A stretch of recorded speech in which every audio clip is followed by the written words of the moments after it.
What's up, YouTube family? It is S.Craft once again with another barber tutorial, and today we have the man, the myth, the legend, the YouTube star himself, Mr. CHRIS Bossio, in the house. And I just want to say it is an honor and privilege to cut his hair and to work alongside of him. So let's go ahead and get into this thing. Today he wanted to do something a little different. He's been letting the top of his hair grow out so he can kind of have like a crop cut and maybe just gel the top up, get the curls going, you know. But so he did not want to have it curve in or round in like a faux hawk. He wanted to keep it as boxy as possible. So I started out with the number 3 in the parietal ridge area, and I made sure that I was going straight up. I know there's going to be some hair that's kind of longer still sticking over, but I'm going to hit that with some clipper over comb in a little while. And then now I moved into the number 2 guard. So I started with the number 3 going straight up. Now I'm taking the number 2 guard with the wall magic clips and the number 2 premium guard and going right into the number 3. Just trying to blend that thing in. Remember to keep the clipper and the guard flat on the head and just go straight up with it. We don't want to dig into the number 3. We want to blend into the number 3. So just try to go straight up. And you'll see I'm going in different angles. Straight up, to the side, like right now.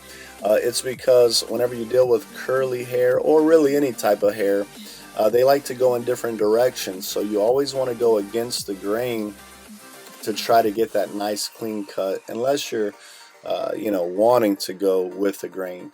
So here I moved to the 1.5, and this is going to be a mid fade.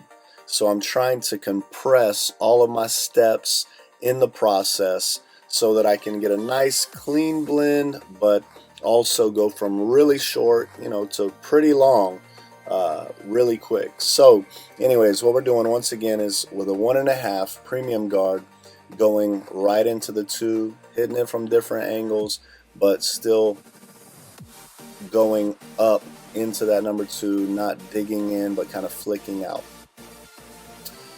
So now I'm going with the 1 open directly under that. And you guys, pretty much, if you watch my videos, you know my steps. I usually prefer to fade from the top down. That way I don't have to deal with any guidelines or anything else like that. However, I do it all different ways. I mean, sometimes I'll start with the bottom and just work the guideline system. More times than not, I'll work my way from the top down. For me, it just works.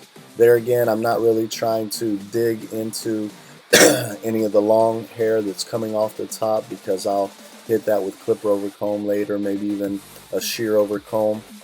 But I wanted to leave that top nice and square and full so that he can throw the gel in it, and if it has a disconnected look, that's cool, but he can take those curls and kind of put them right on top to get that more boxier look. And I believe this is the cut that you guys been asking for.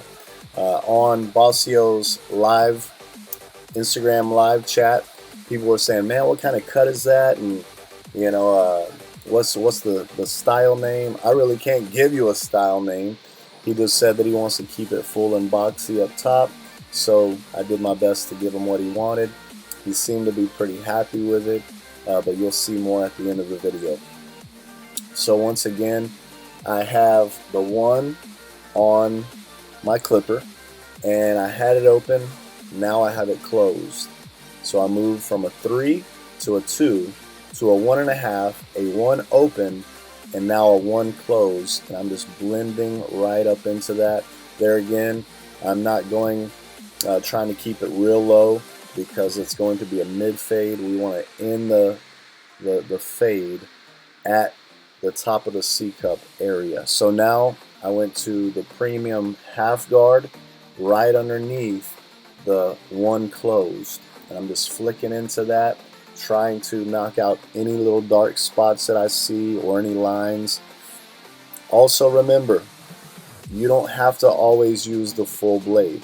Use the full blade whenever you're knocking down bulk and you're trying to take out heavy dark spots, but whenever you start working those details like I am now, use the corner of the blade a lot. Use the corner of the guard, just kind of flick at it. So you can see right now I'm actually using the corner of the guard at the moment, and what I'm doing, it may look flat at times, but more times than not I'm just using the corner of that guard or that blade to just kind of flick at little dark spots that I see to blend it out. I've told you before, the hair has patterns, and those patterns, it's like dark spot, bald spot, dark spot, bald spot, medium spot, and you just want to get in there and you want to flick at those things.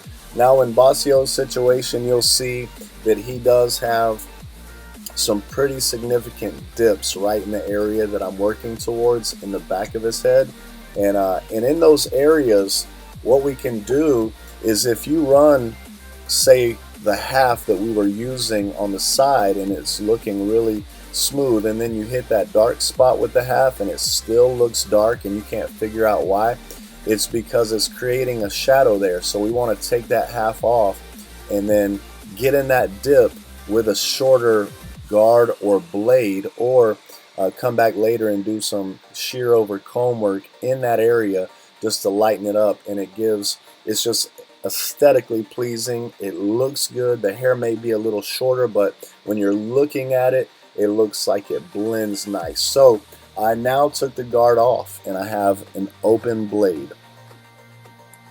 Now in this process, I'm going to start, closing the blade just a little bit and working my way down.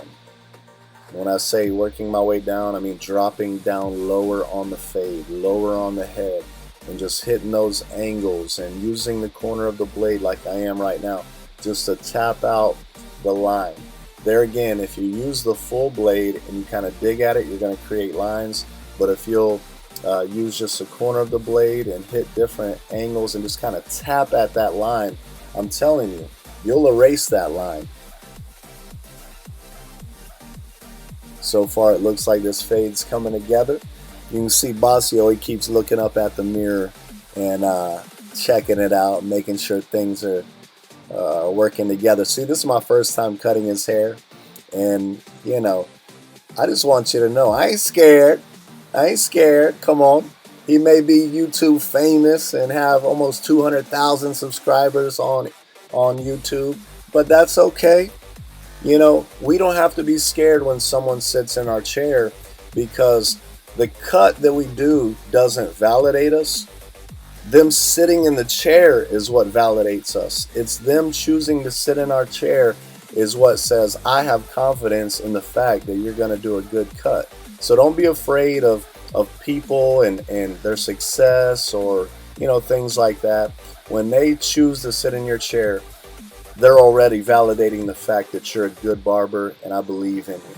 So with saying that, man, I'm there again, honored to cut the man's hair. He does a great job. I love his videos. I love his personality, man.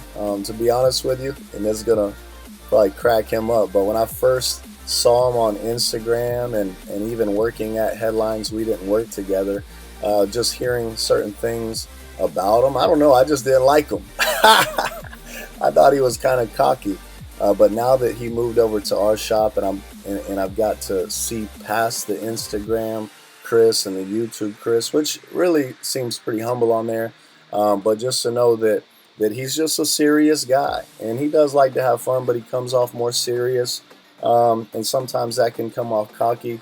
But just getting to know him, he's more of a quiet, focused, driven person, and he's got a great personality, and I really do like working with him. As you've seen, I went ahead and edged up the front, and I was edging the front up with my Andis Slimline Pros, but I was combing the hairs forward, because when you start getting longer hairs, you want to push them forward and make that cut so it has that clean, sharp look. And then I came back and hit a little details with the Slimline Pro, and now I have my Andis Pro-Foil shavers where I'm coming in and shaving the bottom. As you can see, I go down, and then I'll go up against it. When you go up, it's going to be shorter than going down. So tap going down first, and then move down a little bit, and then go up against it. Now I'm coming back in, just doing some detail work, I'll open and close, just do some lever play just to make sure I get that line out so it looks smooth. There again, I am cutting Chris Bossio, you know what I'm saying? So I want this thing to look good. Now we're going around to the back, doing the same exact thing. You'll see that I switched through a lot of clippers in this video simply because I am the world's worst about plugging my clippers in. So my clippers died on me, and I went to the Oster Fast Feeds, and then Chris said, man, why don't you use my seniors, my cordless seniors? So I was like, heck yeah, man. I went and grabbed those and started cutting, and those cordless seniors, they're bad, bro. I'm telling you right now, those things, they're hitters. I can't wait till I get my pair, but I will say I did get to use them, and they cut great, man. They cut through bulk like it ain't nothing. They have so much more power than the Magic Clips, but I do love my Magic Clips though. Once again, going through the same process. 3, 2, 1.5, 1, half, no guard, open, working it, you know, closing it, just getting in there and knocking this thing out. And once again, you'll see in just a moment that we are going to have to tie this fade together. And I know a lot of people struggle with that. I've learned over the years that people will fade a side, then they'll fade the back, and then they have some trouble right there in that area trying to tie it all together, because usually that's where the dip is at. But just turn them, keep turning them back and forth in the chair. Look from different angles, because when you look from different angles, you'll see different things. And you want to spin that chair just to make sure it's all flowing nice from the side to the back, and get in there, like I said, with a shorter blade, shear over comb, whatever you need to do to start tapping that line and making it all come together. So I didn't show the whole edge part, but I combed down all the hair up front. Now, when I say that, I lifted a lot of it back, and I just wanted to get mainly the front, maybe ½ inch of hair, and comb it down and line that up so that we can have that cool disconnected look where you get a straight edge, but then he can still keep it long and make it, you know, gel the top up with nice curls. Here I'm doing some shear over comb work. I always do shear over comb work for the most part, because there's little spots that I see that I might not be able to tap out with the clipper that I want to hit, and I just use the tip of my shears and get in there and clean that up. Now I'm hitting the edge with the razor. As you can see here, I kind of pulled the hair out, and the way his hair lays, it almost looked like there was a dip in that area, like I dipped in, but the hair was there. It was just kind of laying down real tight. So I wanted to kind of brush some of that out so I could go clipper over comb and still go straight up with it to give it that effect. Now the ones that I didn't get, the loose hairs that were longer on top, I'm just kind of doing some freehand work to knock that off so that I can keep it looking more boxy. However, there again, some will hang over because we didn't want to cut all the long hair on top. And now what I like to do is, if you'll look on the side of the head at that angle, you'll see little hairs that poke out. Get your shears, knock them things off. And basically, here we are with the finished cut. Look at him. I think he likes it. He did a little dance. Now he pulled out his phone and he's doing some live and some Snapchat on us to show off his new cut. Boom, there's the finished product. I hope you guys liked it. I just want to say, if you are not subscribed to my channel, please subscribe, like, comment, smash that notification button so you can, you know, stay posted on my latest videos. I'm going to drop content like crazy. Once again, thank you so much to all of my subscribers and everyone that supports. God bless.